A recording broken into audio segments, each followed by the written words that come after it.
Hi friends, കുറച്ച് ദിവസങ്ങളായിട്ട് നമ്മൾ കേൾക്കുന്ന ഒരു പേരാണ് രാഹുൽ മാങ്കൂട്ടത്തിൽ.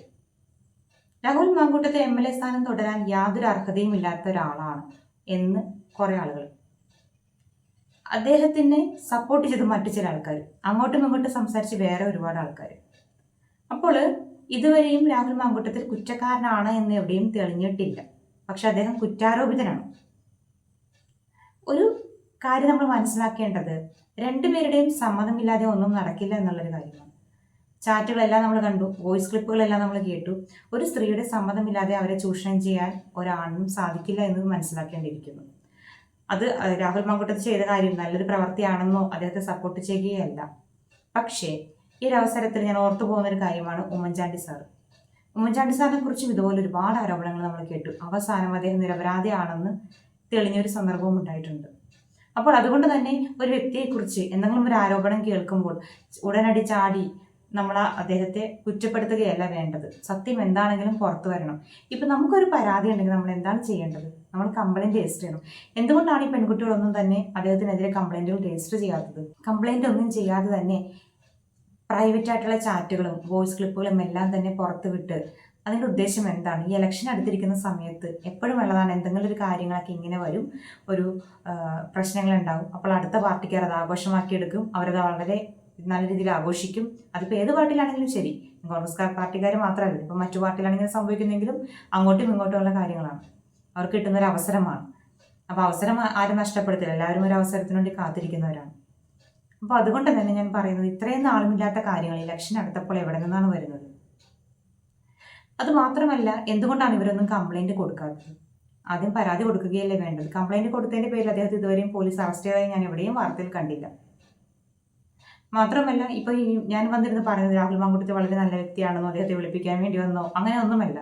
പക്ഷേ ജനങ്ങൾ തിരഞ്ഞെടുത്ത ഒരു നേതാവ് ജനങ്ങൾക്ക് വേണ്ടി എങ്ങനെ പ്രവർത്തിക്കുന്നുണ്ട്, അദ്ദേഹത്തിൻ്റെ പൊതുപ്രവർത്തനം എങ്ങനെയാണെന്നുള്ളതാണ് നമ്മൾ നോക്കേണ്ടത്. അല്ലാതെ അദ്ദേഹത്തിൻ്റെ പേഴ്സണൽ ലൈഫിൽ അദ്ദേഹം എന്ത് ചെയ്യുന്നു എന്നൊക്കെ പറഞ്ഞ് ഇങ്ങനെ ചൂഴ്ന്നിറങ്ങേണ്ട ആവശ്യമുണ്ടോ? എന്ന് പറഞ്ഞാൽ വളരെ മോശക്കാരനൊരു വ്യക്തിയെ ജനപ്രതിനിധിയാക്കാനും പറ്റില്ല. അതും സത്യമായ കാര്യമാണ്.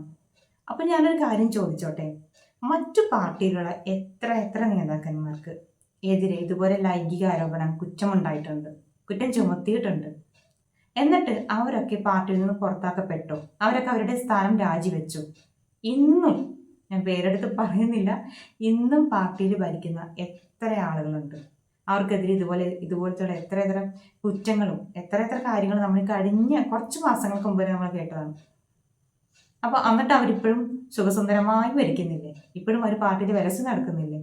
അപ്പം അതുകൊണ്ട് തന്നെ ഒരാൾ കുറ്റക്കാരനാണെന്ന് തെളിയിക്കപ്പെടാത്തടത്തോളം കാലം നമുക്കൊരിക്കലും അദ്ദേഹത്തിനെതിരെ കുറ്റം പറയാൻ പറ്റില്ല എന്നാണ് എനിക്ക് തോന്നിയത്. എൻ്റെ പേഴ്സണലായിട്ടുള്ള കാര്യമാണ് ഞാൻ പറഞ്ഞത്. പക്ഷേ എല്ലാവർക്കും പല അഭിപ്രായങ്ങളുണ്ടാവും. പിന്നെ നമ്മൾ ലേറ്റസ്റ്റ് ആയിട്ടൊരു ന്യൂസ് കണ്ടു, രാഹുൽ രാജിവെക്കില്ല, MLA സ്ഥാനം രാജിവെക്കില്ല, പകരം പാർട്ടിയിൽ നിന്ന് സസ്പെൻഡ് ചെയ്തേക്കും എന്നുള്ളൊരു വാർത്ത കണ്ടു. അപ്പോൾ പല കാര്യങ്ങളും ഇങ്ങനെ നടക്കുന്നുണ്ട്. എന്താണെങ്കിലും എൻ്റെ കാര്യം ഞാൻ പറഞ്ഞു, അതുപോലെ മറ്റുള്ള നിങ്ങൾക്കുണ്ടാകും ഒരുപാട് കമൻസുകളും കാര്യങ്ങളും. പക്ഷേ ഞാൻ ഇപ്പോഴും പറയുകയാണ്, രണ്ടുപേരുടെയും സമ്മതത്തോടെ നടക്കുന്ന ഒരു റിലേഷൻ സുപ്രീം കോടതി വരെ ശരിവെച്ചിട്ടുള്ളതാണ്.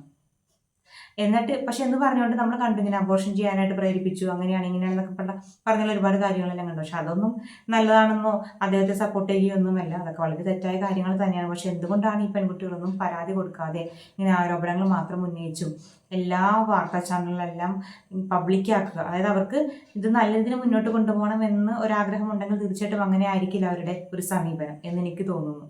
അപ്പോൾ അവരുടെ ഉദ്ദേശം എന്ന് പറയുന്നത് മാക്സിമം ആൾക്കെതിരെ, അതായത് മാക്സിമം ആളെ നാറ്റിക്കുക, അല്ലെങ്കിൽ ആ ഒരു എന്താ പറയുക, ആ ഒരു ഉദ്ദേശത്തോടു കൂടി വന്നതാണെന്ന് എനിക്ക് തോന്നുന്നത്. അതുപോലെ വേറെയും ചാറ്റുകളൊക്കെ കണ്ടല്ലോ, വേറെ പെൺകുട്ടികളൊക്കെ അദ്ദേഹത്തിനെതിരെ പറയുന്നതും, പക്ഷെ അതെല്ലാം വ്യാജമാണ്, അതിൽ കുറേയൊക്കെ വ്യാജമാണെന്നെല്ലാം കണ്ടെത്തിയിട്ടുണ്ട്. അപ്പം അതുകൊണ്ട് തന്നെ സത്യം എന്താണെങ്കിലും പുറത്തു വരട്ടെ.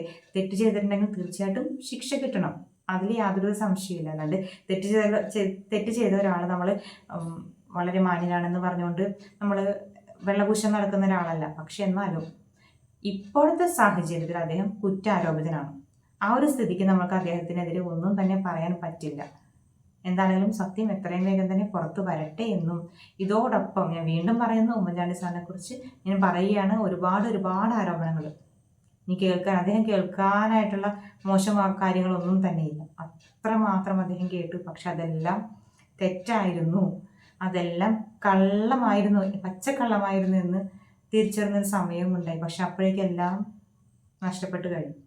അപ്പം അതുകൊണ്ടാണ് ഞാൻ പറയുന്നത്, എന്താണെങ്കിലും അതിനൊരു തീരുമാനം എത്രയും പെട്ടെന്ന് തന്നെ ഉണ്ടാവട്ടെ. എല്ലാ സത്യങ്ങളും പുറത്തു വരട്ടെ. Thank you so much.